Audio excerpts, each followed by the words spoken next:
మీ ఎలాంటి వ్యాపార ప్రకటనలకైనా వెంటనే మా ఛానల్ సంప్రదించండి. నమస్తే. ఈ రోజు మన స్టూడియోలో ప్రముఖ ఆధ్యాత్మికవేత్త, జ్యోతిష్య వాస్తు పండితులు, లలితాదేవి ఉపాసకులు బ్రహ్మశ్రీ నానాజీ పట్నాయక్ గారు ఉన్నారు. గురుగారితో మాట్లాడదాం. నమస్కారం గురుగారు. శ్రీమాత్రే నమః. గురుగారు ఆగస్టు మాసం ధనుస్సు రాశి వారి పరిస్థితి ఏ విధంగా ఉండబోతుంది, ఎలాంటి జాగ్రత్తలు తీసుకోవాలంటారు? పరిస్థితులు చెప్పే ముందు సహజ సిద్ధంగా వీళ్ళ లక్షణాలు ఎలా ఉంటాయి గురుగారు? ధనుర్లగ్నం వారికి కానీ ధనుస్సు రాశి వారికి కానీ మెయిన్ పాజిటివ్ ఏంటంటేనండి, వీళ్ళకి ఎప్పుడు కూడా అవతల వాళ్ళకి ఏదో ఒక మంచి చేయాలనే దాంతోనే వీళ్ళు పుడతారు. అది ఒక మంచి ఇదండి. అసలు అది ఇన్బిల్ట్గా వచ్చేస్తుంది, మనం చెప్పలేం.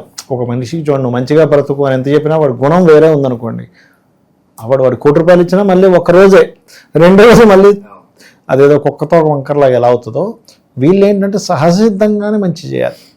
ఎవరికో గురుచండాల యోగం ఉంటే చెప్పలేం కానీ ధనుర్లగ్నానికి, అదర్వైజ్ వీళ్ళు గైడింగ్ కానీ ఒక వ్యక్తికి చెప్పే విషయంలో కానీ చాలా ఇది ఉంటుంది. ధనుర్లగ్నం వారికి కనుక గురువు బాగున్నాడా, ఇంకా వాళ్ళకి వాళ్ళు చేసే గైడింగ్ వల్ల అవతల వాళ్ళు చాలా బాగా బాగుపడతారు. ఇంకా అందులో తిరుగులేదు. ఎందుకంటే సహజ గురుత్వ లక్షణం ఉండే ఇది కదా ధనుర్లగ్నం, ధనుస్సు రాశి అంటేనే. సో అందుకని వాళ్ళ గైడింగ్లో నడిచే ఏదైనా సక్సెస్ అవుతుందండి ధనుర్లగ్నం వారికి. కాకపోతే వీళ్ళకున్న ఒకే ఒక మైనస్ ఏంటంటే శ్రీశాపం ఉంటుంది వీళ్ళకి, ధనుర్లగ్నం వారికి. ఎందుకంటే 6th lord and 11th lordship శుక్రుడికి వచ్చింది. అంటే లార్డ్షిప్స్ వల్ల కొన్ని ఏర్పడతాయి, కొన్ని సహజంగానే వాళ్ళకు ఉండే గ్రహాల వల్ల కొన్ని ఏర్పడతాయి. అంటే ఇన్బిల్ట్గా ఉండే లక్షణం ఒకటి, ఆ ఇన్బిల్ట్ లక్షణానికి గ్రహాలు మళ్ళీ ఎక్కడుండి దాన్ని ఇచ్చేస్తున్నాయి. అంటే ఎలా అంటే ఉదాహరణకి ఇప్పుడు చూడండి, ఒక 2 వ్యక్తులు ఐఏఎస్కి ఇంప్రూవ్ అయ్యారు, ఇదయ్యారు.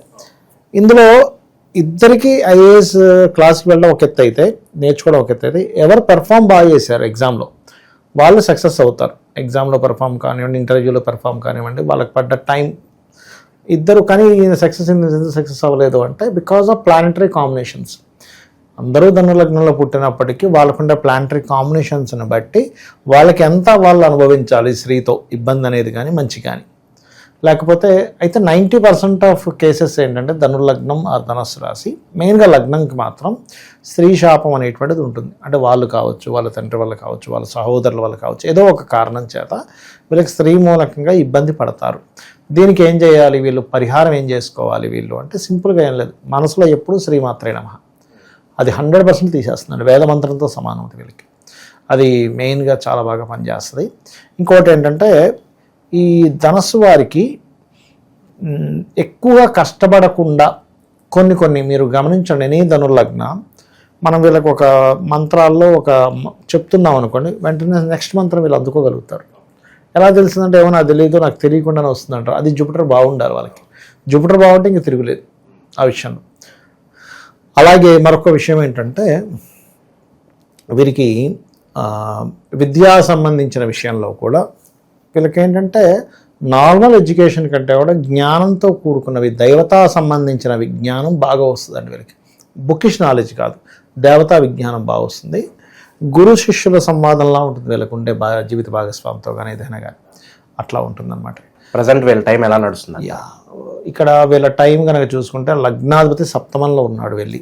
సో సామాజికమైన విషయాలు, వివాహ సంబంధించిన విషయాలు ఇక్కడ కొంత పాజిటివ్గా ఉంది. కాకపోతే మనం ఇందాక చెప్పుకున్నాం శుక్రుడు 6, 11 అధిపతి పాపి అని. బట్ సప్తమంలో ఉన్నందుకు కొద్దిగా ఏంటంటే వివాహం విషయంలో పాజిటివ్గా ఉంటూ ఎక్కడో స్త్రీల వల్లే కొంత డిస్టర్బెన్స్ కూడా క్రియేట్ అవుతూ ఉంటుంది. అది కొంచెం చూసుకోవాలి. అండ్ వీళ్ళ జీవిత భాగస్వామి కూడా ఇప్పుడున్న కండిషన్లో ఉద్యోగ అవకాశాలు వాళ్ళకు కూడా రావడం, వాళ్ళు ఏదైనా కొత్త కోర్సెస్ చేయడానికి కూడా అనుకూలించడం, ఇట్లాంటివి బాగున్నాయి చెప్పాలంటే. వాళ్ళకి ఫ్రెండ్స్ ద్వారా ఏదైనా కలిసి రావడం జీవిత భాగస్వామికి, ఇటువంటివి ఉంటాయి వీళ్ళకి. ఆకస్మిక ధన లాభం ఏమైనా సూచిస్తుందా గురుగారు వీళ్ళకి? వీళ్ళకి ఆకస్మిక ధన లాభం అంటే ఒకటి, శని 4లో ఉండి వక్రించాడండి, అంటే 3లోకి వచ్చున్నాడు.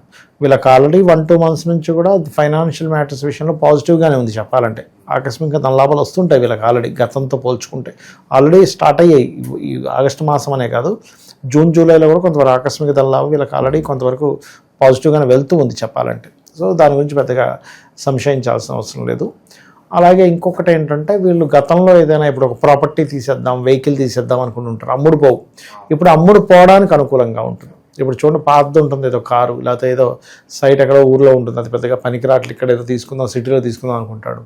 అమ్ముదామంటే అమ్మదు కోసం, కానీ ఇప్పుడు అమ్ముడుపోయడానికి చాలా బాగుంది. సో అమ్మడానికి, అలాగే కొత్త వాహనాలు కొనుక్కోవడానికి కూడా బాగుంది చెప్పాలంటే. ఎందుకంటే ఇక్కడ 4వ అధిపతి వెళ్ళి సప్తమ స్థానంలో ఉన్నాడు. కాకపోతే 6వ స్థానాధిపతితో ఉన్నందుకు కొంచెం కించిత్ వాహనం మీద వెళ్ళేటప్పుడు కొద్దిగా జాగ్రత్తగా ఉండండి. ఎందుకంటే ఇక్కడ 4లో ఉండే శని వక్రించి కుజుడు దృష్టి ఉన్నాడు. ఇక్కడ 2 ఉన్నాయి.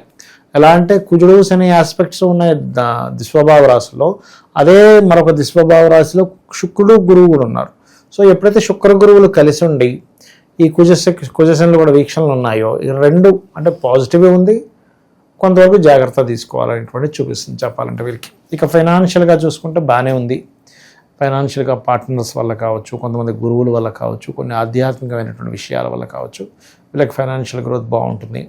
అలాగే స్పిరిచువల్ రిలేటెడ్ సంబంధించిన వాటి మూలంగా ధనం రావడం, ఎండోన్మెంటు, లేకపోతే ఏదైనా ఐటమ్స్ అమ్మడం ద్వారా, స్పిరిచువల్ రిలేటెడ్ ఐటమ్స్ అమ్మడం ద్వారా, అండ్ అట్లాగే అంటే కొంతమంది పూజా సామాగ్రి స్టోర్స్లో ఇట్లాంటివి అమ్ముతుంటారు, అట్లాంటివి అమ్మడం, ఆన్లైన్లో అమ్మడం ద్వారా, లేకపోతే ఉద్యోగ సంబంధించిన విషయాల్లో కూడా కొంత స్ట్రెస్ ఉంటుంది. కాకపోతే ఎందుకంటే దశమంలో కుజుడు కదా, సో ఈ విషయంలో కొంత స్ట్రెస్ అనేది వెళ్ళిపడుతూ ఉంటారు. అదొకటి కొద్దిగా చూస్తూ. సో లవ్ అండ్ ఎఫెక్షన్స్ పరంగా భార్యాభర్తల సంబంధాలు ఎలా ఉండిపోతున్నాయి గురు?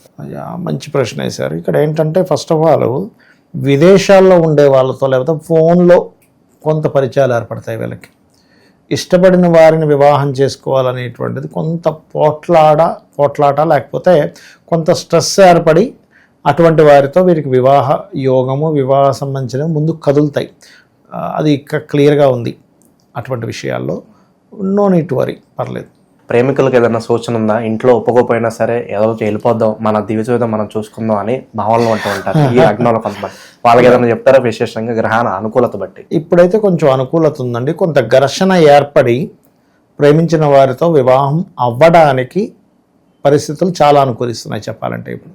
అయితే ఈ ఘర్షణ సంబంధించిన తగ్గాలి అంటే మాత్రం మీరు చేయవలసింది శని కుజ గ్రహాల దగ్గర దీపారాధన చేయడము, వివాహం అవ్వడానికి ఓం కామేశబద్ధ మాంగళ్య సూత్ర శోభిత కందరాయ నమః అనే మంత్రం చేసుకోవడం ఉత్తమం.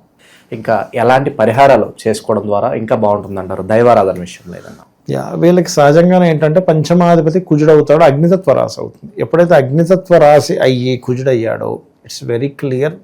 ఇక్కడ వీళ్ళకి లక్ష్మీ నరసింహస్వామి ఆరాధన ఎంత వీరు లక్ష్మీ నరసింహస్వామికి చేసుకుంటే అంత బాగుంటుందండి వీళ్ళ లైఫ్ అనేటువంటిది. ఓవరాల్గా ఆగస్ట్ మాసంలో ధనుసు రాశి వారి పరిస్థితి ఏ విధంగా ఉండబోతుందో చాలా బాగా వివరించారు. ధన్యవాదాలు. శ్రీమాత్రే నమః.